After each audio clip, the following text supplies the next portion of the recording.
Сәлеметсіздер ме оқушылар? Қазақ тілі сабағына қош келдіңіздер. Бірінші бөлім ауа райы және климаттық өзгерістер.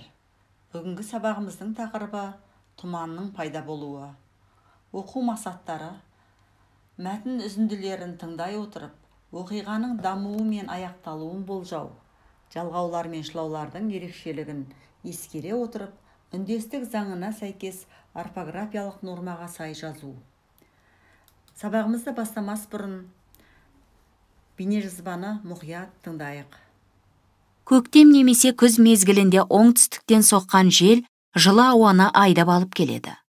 Жылы ауа қар немесе салқын топырақ бетімен жанасып, су булары су тамшыларына немесе мұз түйіршіктеріне айналады. Ауада ұсақ су тамшылары мен мұз түйіршіктерінің шоғырлануынан жер бетіне тұман түседі.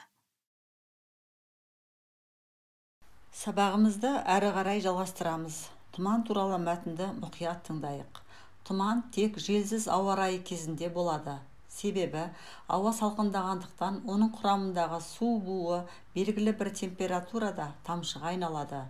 Бұндай жағдай көбіне жердің түнгі уақытта суынан немесе ауаның суық қабатының енуінен пайда болады. Қалалық жерлерде тұман ауада көп түтін мен шаң бар жерлерде оңайырақ қалыптасады. Жер немесе су аралығында орналасқан бұлттар тұманды қалыптастырады. Қатты тұман болған жағдайда жолдар көрінбей, көлік қозғалысы баяулай түседі. Ары қарай оқушылар, тұман туралы біз не білдік? Ойларымызды дәптерімізге орындайық. Тапсырмамызды ары қарай жалғастырамыз. Бірінші тапсырмада Шыңғыс Айтматовтың «Теңіз жағалай жүгірген Тарғылтөбет» мәтіні берілген. Мәтінді оқып, сұрақтарға жауап бере отырып, ой бөлісіңдер. Сұрақтар қобдишасында 3 сұрақ берілген. Сол 3 сұраққа сыни тұрғыдан жауап беріңдер. Бірінші сұрақ: автор қыстыгүні түсетін тұманның қандай ерекшелігін көрсеткен? Неліктен тұманды мылқау мейман деп атаған? Екінші сұрақ: тұманды күнгі өз көңіл күйлеріңді сипаттаңдар. Үшінші сұрақ: өмірдегі қандай жағдайларды тұманға ұқсатамыз?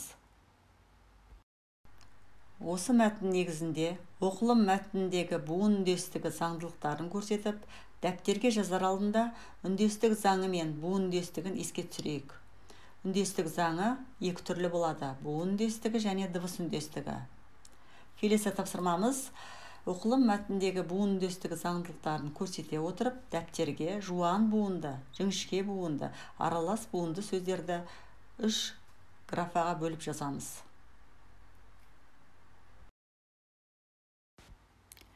Үй тапсырмасы оқулықтың 5-ші бетіндегі 5-ші тапсырма.